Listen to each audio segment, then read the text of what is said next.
ये ग्रहण बहुत ही अशुभ है। इस ग्रहण के लिए आपको उपाय करने पड़ेंगे। इतनी आसानी से इससे निजात नहीं मिलेगी। तो भारत इस समय एक संक्रमण काल की स्थिति में गुजर रहा है। चंद्रमा की दशा समाप्त हो रही है, मंगल की दशा शुरू हो रही है।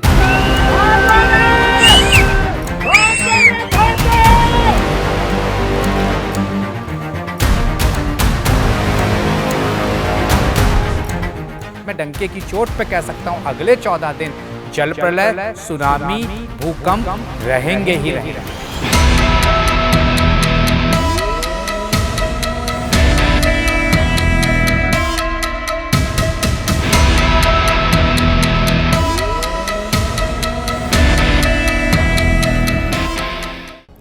देश के तमाम ज्योतिष साल के इस आखिरी चंद्र ग्रहण के साथ अशुभ समय शुरू होने का दावा कर रहे हैं। चंद्र ग्रहण एक खगोलीय घटना है, लेकिन हिंदू धर्म में इसे अपशकुन के तौर पर देखा गया है। सिर्फ 2 दिन बाद यानी 7 सितंबर को पूर्ण चंद्र ग्रहण लगने जा रहा है। भारत के लिए इस ग्रहण को बेहद महत्वपूर्ण माना जा रहा है। रविवार को रात 9:57 पर यह ग्रहण शुरू होगा और 8 सितंबर की रात 1:26:31 पर खत्म होगा। 7 सितंबर को दिखने वाला चंद्र ग्रहण एकदम लाल दिखेगा। वैसे तो साल में कई ग्रहण होते हैं, लेकिन इस ग्रहण का महत्व इसलिए ज्यादा है क्योंकि यह भारत में दिखाई देगा। जब ग्रहण दृश्य होता है तो मान्यताओं के मुताबिक उसका प्रभाव ज्यादा होता है। यही वजह है कि ज्योतिष शास्त्र इस ग्रहण को धार्मिक और ज्योतिष दोनों कारणों से बेहद महत्वपूर्ण मान रहा है। लेकिन डर का माहौल इसलिए क्योंकि चंद्र ग्रहण शुरू होते ही कई तरह की आपदाओं की चेतावनी दी गई है। आज भारत की बात में हम आपको ग्रहण के इसी गणित को बताने जा रहे हैं, जिसमें सिर्फ ज्योतिष नहीं बल्कि विज्ञान की भी बात होगी। खगोल शास्त्रियों के तर्क भी होंगे। ग्रहण से जुड़े हर सवाल का जवाब हमारी इस रिपोर्ट में देखिए। इस साल कर्क राशि सबसे कुपित रही है और वो जलीय राशि है, तो जल प्रलय मची हुई है।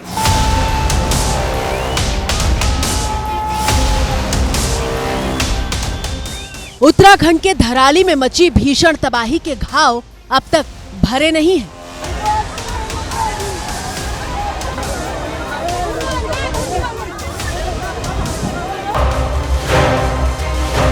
जम्मू कश्मीर के किश्तवाड़ में जिस तरह बादलों से निकली जल प्रलय ने पूरे इलाके को मलबे में बदल दिया था, उसकी खौफनाक तस्वीर अब तक आंखों के सामने जिंदा है।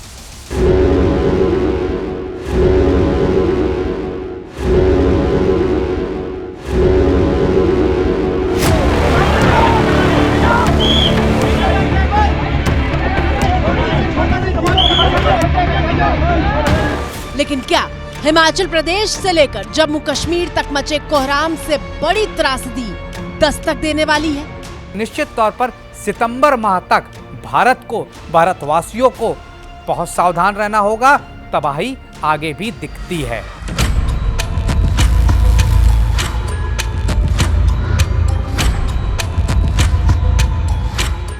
क्या 7 सितंबर को चंद्र ग्रहण अपने साथ किसी अनहोनी को लेकर आ रहा है?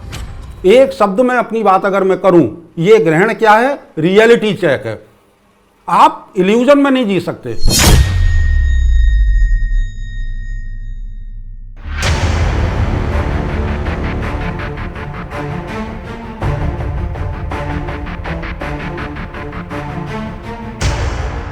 ज्योतिष चेतावनी दे रहे हैं कि आने वाला वक्त आसान नहीं होगा।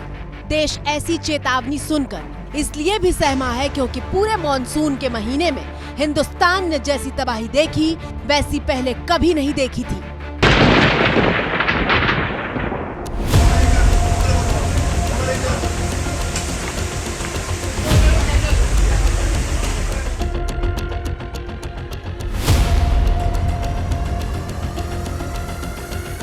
बाहर आ जाओ, बाहर आ जाओ भैया, बाहर निकलो।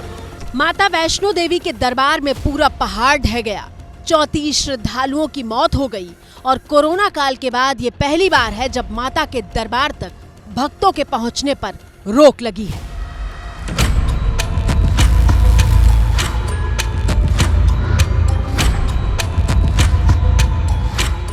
दो टाइम जी रोटी नसीब नहीं आ रही तो बैंक वालों की जी किस्तां भी कटना बड़ा मुश्किल है।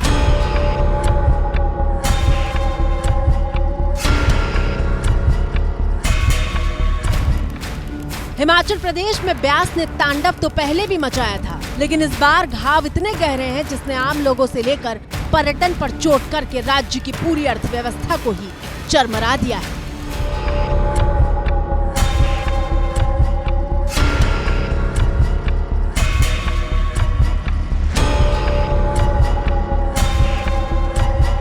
वाहिगुरु जी ए पानी नु रोक दो।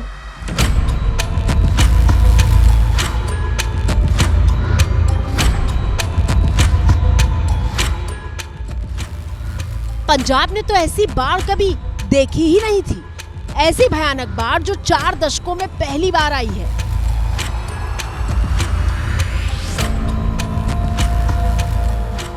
मतलब एक पीढ़ी गुजर गई जिसने पंजाब में अपनी आंखों से ऐसी तबाही नहीं देखी थी।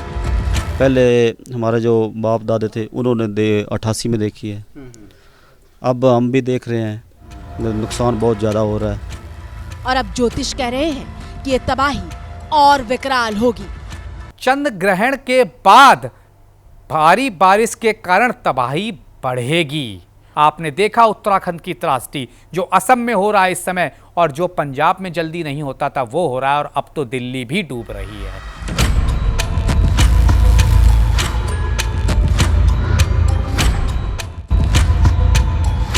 ज्योतिषों के मुताबिक चंद्र ग्रहण के बाद भारी बारिश का दौर और भयानक होगा। इतना ही नहीं, देश के लिए 30 अक्टूबर तक का वक्त मुश्किल बताया जा रहा है। आने वाला समय भारत के लिए 30 अक्टूबर तक निश्चित परेशानियों भरा रहेगा। इस दौरान जल प्रलय, भारी बारिश से प्रलय रहेगी। तो लोगों को पहाड़, इस तरह की पानी वाली चीज़ों से दूर रहना चाहिए, और ओम नमः शिवाय का पाठ, शिव जी की पूजा, क्योंकि उन्होंने चंद्रमा को सिरोधार किया हुआ है, अपने सर पे धारण किया हुआ है, गंगा उनके केशों से निकल रही हैं, तो सिर्फ वही कंट्रोल कर सकते हैं, इसलिए शिव की पूजा करते रहिए। वाराणसी में मां गंगा की दोनों वक्त की आरती दशकों से चली आ रही एक धार्मिक परंपरा है, लेकिन 34 साल में यह 5वीं बार होगा जब ग्रहण की वजह से मां गंगा की आरती दोपहर में ही कर ली जाएगी।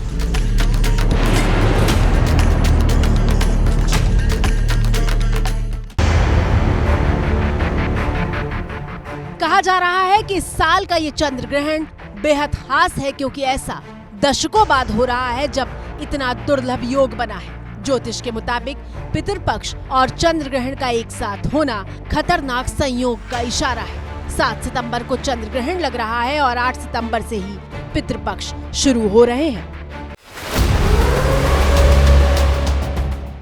7 सितंबर को चंद्र ग्रहण कुंभ राशि में पड़ रहा है। ज्योतिषों ने कुंभ राशि को रहस्यमयी राशि कहा है, जिसके गर्भ में बहुत कुछ छिपा होता है। सप्तक योग बन रहा है जिसमें सूर्य, बुध और केतु सामने हैं। कुंभ राशि को वैसे भी एक मिस्टिकल राशि कहा जाता है, रहस्यमयी राशि है। कुंभ घड़ा, जैसे भी इलाहाबाद में, प्रयागराज में कुंभ का मेला लगा, कुंभ प्रदर्शित करता है अंदर बहुत कुछ है, अंदर बहुत कुछ है, वो बाहर निकलना है। अमृत भी हो सकता है, उसमें विष भी हो सकता है, तो ये एक संघर्ष का समय होता है। ज्योतिषों की ऐसी भविष्यवाणियों के बाद ही सवाल पूछा जा रहा है कि इस बार के चंद्र ग्रहण के बाद अमृत निकलेगा या फिर विष पीना पड़ेगा। कर्क राशि, सिंह राशि, कुंभ राशि, ये 3 के लिए ग्रहण बहुत ही ज्यादा नुकसान भरा है। क्यों? क्योंकि चंद्रमा को ग्रहण लग रहा है और कर्क राशि चंद्रमा की है। सिंह में सूर्य राहु का जमावड़ा, निश्चित तौर पर स्थितियां खराब, राहु चंद्र आमने सामने, और राहु चंद्र कुंभ राशि में निश्चित तौर पर स्थितियां खराब। कुंभ राशि के लिए स्थितियां और खराब, क्योंकि शनि की 7.5 भी आप पर लगी हुई है, तो करेला वो भी नीम चढ़ा। तो निश्चित तौर पर इन राशियों को बहुत सावधान रहना होगा।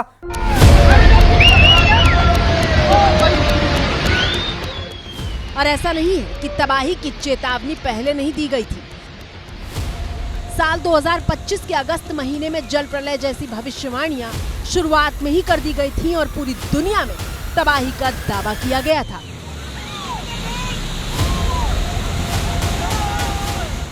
मैंने तमाम बार ये बोला है, अप्रैल से लेके अगस्त सितंबर तक का समय देश दुनिया के लिए बेहद खराब है। इसी दौरान भारत का युद्ध हुआ, इसी दौरान इजराइल इराक का हुआ, और इसी दौरान भारत में भी आप देख रहे हैं किस तरह से कोहराम मचा हुआ है, कोई भी डिसीजन नहीं हो पा रहा है। उसी के साथ साथ जल प्रलय भी मची हुई है। और वाकई इजराइल से लेकर ईरान और भारत और पाकिस्तान के बीच टकराव भी देखा गया।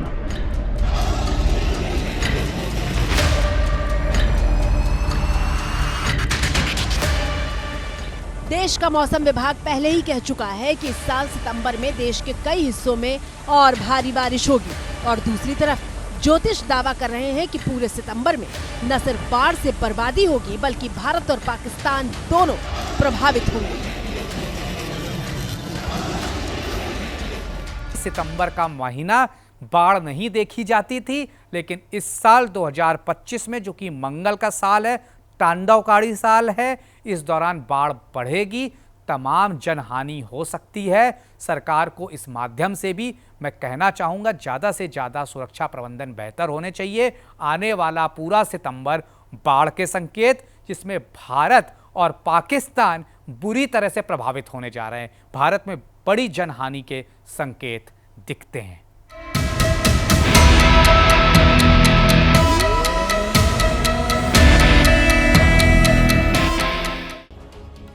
ऐसी भविष्यवाणियां वाकई खौफ पैदा करती हैं, लेकिन विज्ञान के मुताबिक चंद्र ग्रहण क्या है? तो होता यह है कि पृथ्वी सूर्य और चंद्रमा के बीच आ जाती है। चंद्रमा का अपना कोई प्रकाश नहीं होता, उसे सूर्य से ही रोशनी मिलती है। ऐसे में जब पृथ्वी बीच में आती है तो छाया बन जाती है, चंद्रमा पर अंधेरा छा जाता है, और इसी को चंद्र ग्रहण कहते हैं। ज्योतिष शास्त्र के मुताबिक इस बार पूर्ण चंद्र ग्रहण है, और जिस दुर्लभ संयोग में ये बन रहा है वो देश के लिए हितकारी साबित नहीं होगा। जबकि हमने खगोल शास्त्री यानी विज्ञान का पक्ष रखने वालों से बात की तो उनके मुताबिक ये एक सामान्य प्राकृतिक घटना है। इस बार ब्लड मून जैसा नजारा होगा और लोग आराम से इसे देख सकते हैं।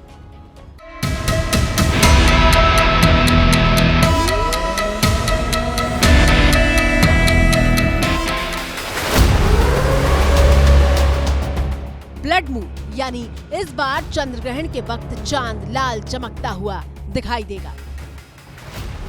चंद्रमा का ग्रहण के दौरान हम देखेंगे कि उसका रंग जो है हमें लाल दिखाई देगा। जैसे एक तांबा नहीं होता, तांबे के बर्तन को जब आप मांझ देते हैं ना तो उसमें एक चमक होती है अलग किस्म की, तो कुछ उस तरीके से चंद्रमा हमें दिखेगा। तो ये एक बड़ा सुंदर नज़ारा होगा। सुना आपने, चंद्र ग्रहण को लेकर विज्ञान बहुत साफ कहता है कि आप न सिर्फ इसे अपनी आंखों से देख सकते हैं बल्कि ये बेहद खूबसूरत नजारा होगा।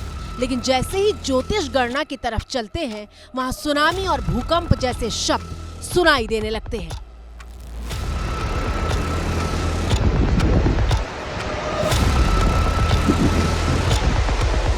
चंद्रमा को लगने की वजह से सबसे ज्यादा सुनामी, भूकंप निश्चित तौर पर आते हैं, और मैं डंके की चोट पे कह सकता हूं अगले 14 दिन जल प्रलय, सुनामी, भूकंप रहेंगे ही रहेंगे। 14 दिन की बात इसलिए की जा रही है क्योंकि 7 सितंबर को चंद्र ग्रहण लग रहा है और 7 सितंबर से ही पितृपक्ष शुरू हो रहे हैं।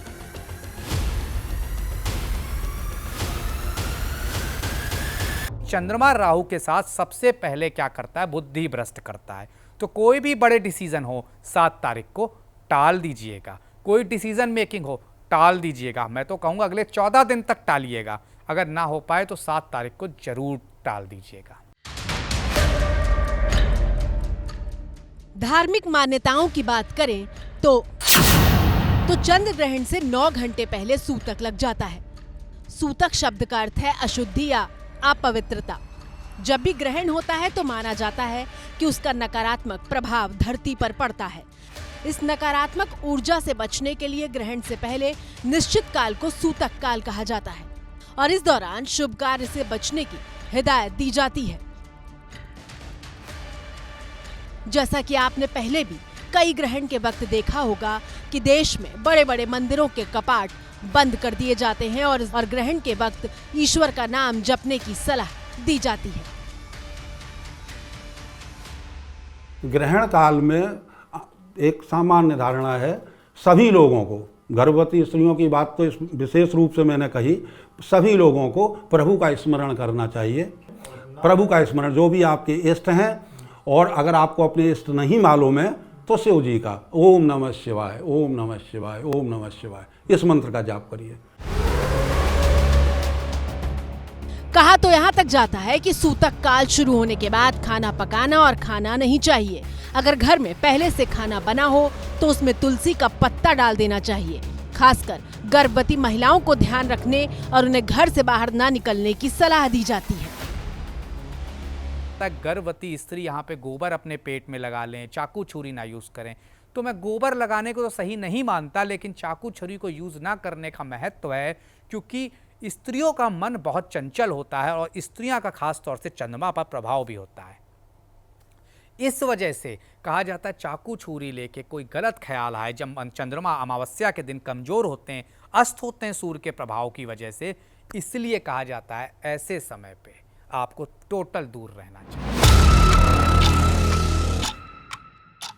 लेकिन जब हमने इन मान्यताओं को लेकर खगोल शास्त्री से बात की तो उन्होंने साफ कहा कि ग्रहण के वक्त खाने के अशुद्ध हो जाने और गर्भवती महिलाओं को नुकसान जैसी बातों का कोई वैज्ञानिक आधार नहीं है।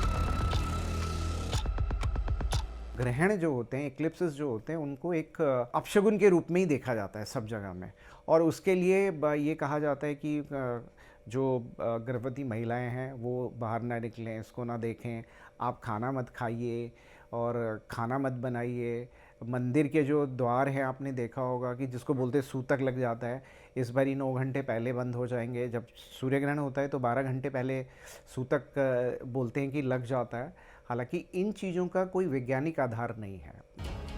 लेकिन सवाल यह है कि ग्रहण को लेकर अपशकुन वाले किस्से और कहानियां प्रचलन में कैसे आए, तो इसके पीछे भी कहानी है। दरअसल गणनाओं और तथ्यों पर चलने वाला विज्ञान कहता है कि पुराने वक्त में जब ग्रहण होता था और अंधेरा छा जाता था तो लोग डर जाया करते थे, क्योंकि उन्हें इसके बारे में पता ही नहीं था कि आखिर ऐसा क्यों हो रहा है। उस वक्त खगोलीय गणना का विज्ञान नहीं था, वो नहीं जानते थे कि ये तो एक सामान्य प्रक्रिया है। और फिर इसी दौरान बहुत सारे किस्से और कहानियों ने जन्म लिया। ऐसा भी नहीं है कि ग्रहण के वक्त डर की ऐसी मान्यताएं सिर्फ हिंदुस्तान में ही थी। यूरोप से लेकर चीन तक ग्रहण को अपशकुन ही माना जाता था, और इसका जिक्र शेक्सपियर भी अपने नाटकों में कर चुके हैं। बहुत सारे कवियों ने रेड मून को, और लेखकों ने, यानी कि शेक्सपियर ने भी इसका जिक्र अपने 3 नाटकों में किया है। उसमें से शायद एक हैमलेट है, एक मैकबेथ है और एक किंग लियर। तो रेड मून, हालांकि उसने इसका जो रेफरेंस दिया है वो दिया है एक अपशगुन के रूप में, कि ये जो है इससे एक अपशगुन होता है। हालांकि क्योंकि उस वक़्त शायद ये मान्यताएं ज़्यादा डोमिनेट कर रही थी, क्योंकि यूरोप में भी अगर हम देखें तो चर्च जो था वो बड़ा हावी था। शुरू हो जाए तो जब आपके पास साइंस की जानकारी नहीं थी तो एक डर जो है, डर का भाव पैदा होता है, और उसने बहुत सारी हमारे को मान्यताएं और परंपराओं को जन्म दे दिया कि ये समय सही नहीं है, अनऑस्पिशियस है, शुभ काम कार्य ना करें। लेकिन ऐसा कुछ है नहीं। दशकों बीत गए, देश विज्ञान की उड़ान भरने लगा, लेकिन ज्योतिष शास्त्र भी कहता है कि वो भी गणना से ही चलता है, और गृह नक्षत्र की स्थितियों का विश्लेषण करके वो कुंडली के हिसाब से बताते हैं कि आने वाला वक्त कैसा होगा। साल तो ये सितंबर का महीना 9 का टाइम, तो ये जो समय बन रहा है ये कहीं से भी कोई गुड न्यूज़ लेकर नहीं आ रहा। दुख की बात है, बस इतना कहूंगी, भक्ति करें आप। इस बात पे कोई शक नहीं है कि इस साल का चंद्र ग्रहण ऐसे वक्त पर हो रहा है जब दुनिया का वर्ल्ड ऑर्डर बिगड़ रहा है। हिंदुस्तान बाढ़ और भारी बारिश से मची बर्बादी से जूझ रहा है। हिमाचल से लेकर पंजाब और कश्मीर तक कोहराम मचा है, और यही वजह है कि बार बार 2025 को विनाश का साल बताया जा रहा है। लोग डरे हुए हैं, लेकिन याद रखिए, ग्रहण हो या फिर मुश्किल वक्त, दोनों बीत जाते हैं और उजाले के साथ एक नई शुरुआत होती है।